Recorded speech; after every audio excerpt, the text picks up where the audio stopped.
I'm Peyton, and I'm 12 years old, and I'm a dancer. I like to read, I like animals. I have 2 dogs, I have a brother.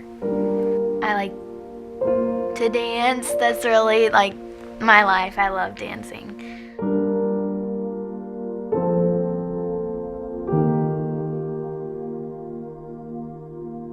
I knew something was wrong, but I didn't quite know what, and I thought that it would go away. And then at dance, I wasn't myself. She could not get up on her point shoe. And I stood there and I just put my hands over my mouth and I said, something's wrong. When I found out that it was leukemia, I was very upset, but I didn't really cry much over that because a lot of people had been saying it might be that. And so I kind of almost had gotten used to the feeling. But I did ask my diagnosing and admitting doctor, I said, what about my hair? And he said, yes, you are gonna lose it. And that's when I started crying. I was like, because I love my hair, I love how it's red, I love how it's unique, and that's when I started crying. But it did take a while for the word leukemia and cancer to actually sink in. I think what she's going through, she's handling beautifully. I say that I want to be like Peyton when I grow up because she has never said, why me?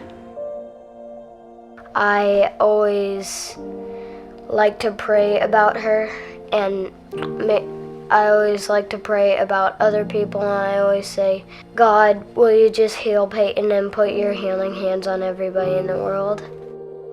There's this quote, God gives his hardest battles to his strongest warriors, and that kind of always keeps me going. It's better for me and my family and my friends for me to have a positive attitude for them. And it's okay for me to cry and feel bad, but then I need to get it out and be positive again. Sometimes I wish I could handle my problems in life like she does.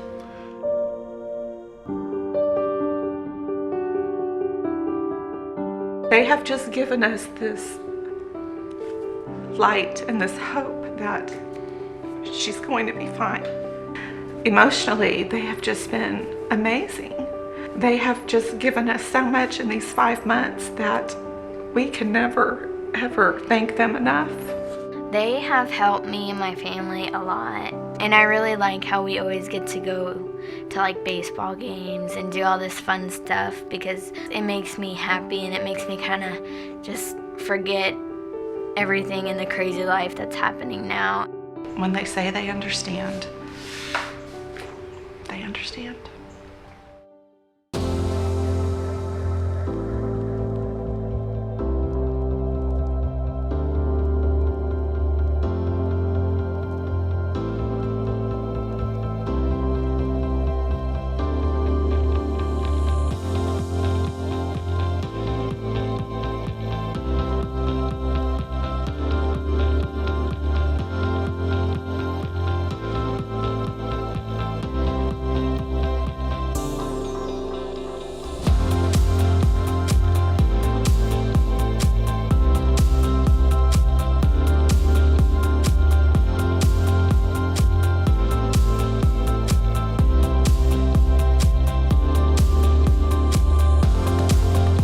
Within a few minutes, we have hardly seen Major at all, and we have hardly seen Peyton at all, which is good because I have spent every day with Peyton since January 20th.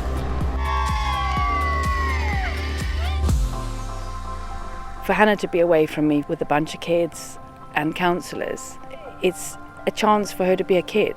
Nobody's judging her, nobody's making fun of her walker. She's just accepted for who she is.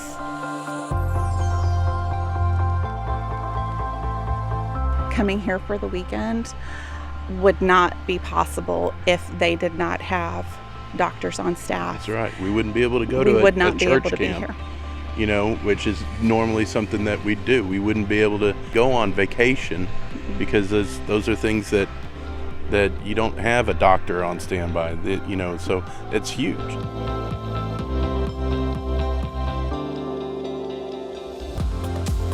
Nobody's judgmental, nobody's trying to compare, nobody's trying to get points about who's had the worst journey. Everybody's just here to support and have fun, and it's just the most amazing place to be.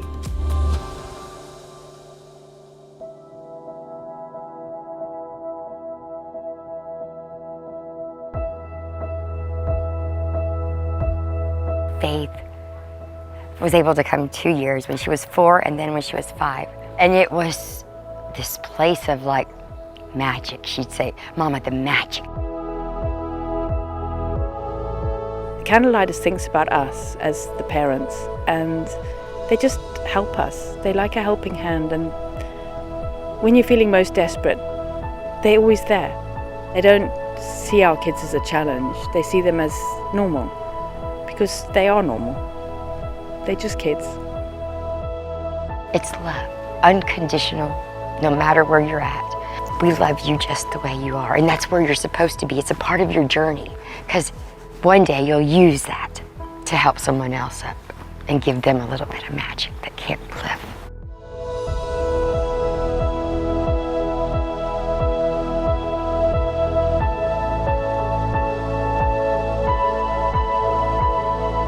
We will be here every year that we absolutely can be. And hopefully one day Peyton can be a counselor here.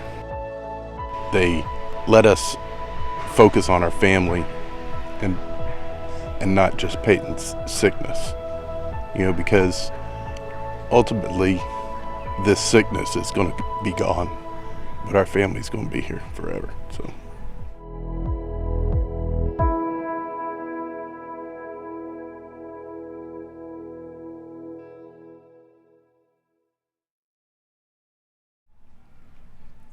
Okay, that was... Sorry. That was really good. Ow!